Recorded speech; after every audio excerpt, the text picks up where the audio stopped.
Welcome back to Boom and Bust. I'm here with Dr. Wesley Wark, Senior Fellow, Center for International Governance Innovation. Please continue with your thought. I know we were getting into the real guts of some of these issues, so please continue, sir.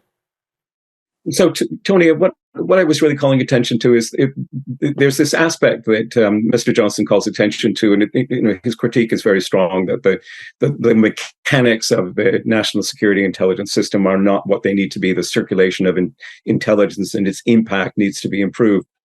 But those, if you like, mechanical or governance issues relate to another, I think, important dimension, which he hasn't yet spent the time that I think needs to be spent on, which is generally what I would call the culture around intelligence, a receptivity to intelligence among senior decision makers in Ottawa, whether senior civil servants or ministers. And of course, people in those positions, busy people, have lots of different sources of information available to them.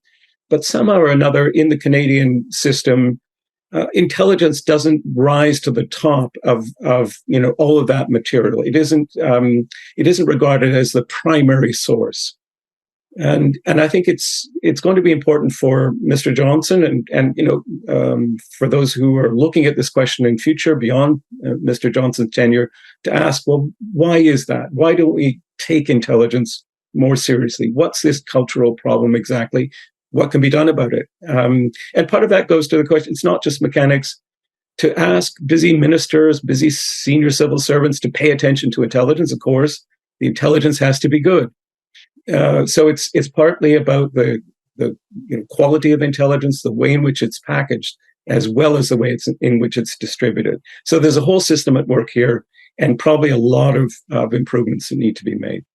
So to be clear, from David Johnston's point of view, he was very insistent that there was no malevolence that he found, that there wasn't, the Trudeau government wasn't deliberately ignoring the intel for their own political advantage.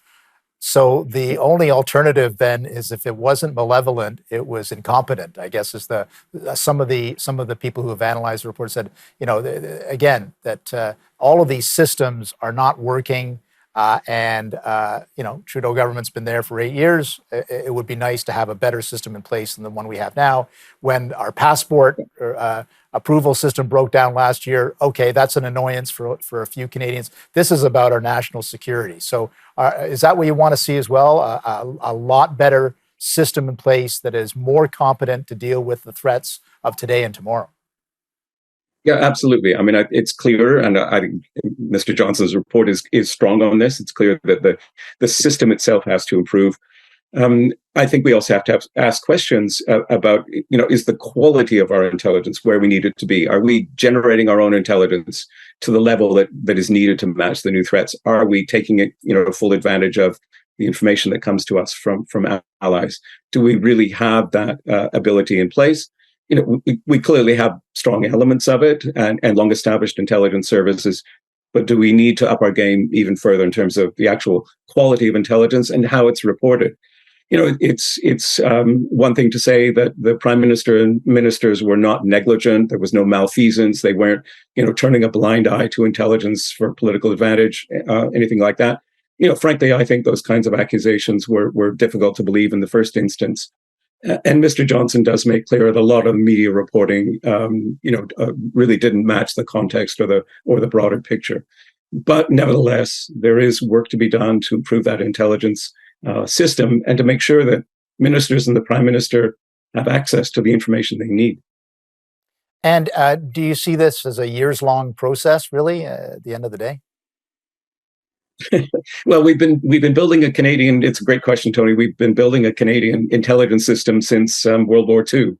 I think we've come to realize that the way in which we built it over decades may be not that suitable as a kind of legacy construction for the national security threats that we now face. And so, I think it's difficult to move past legacy practices, but I think that's where Canada now stands, a real requirement to get a lot better at intelligence and its uses.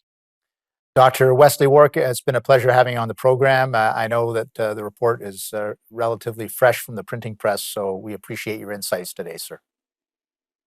My pleasure. Great to talk to you, Tony. Thank you.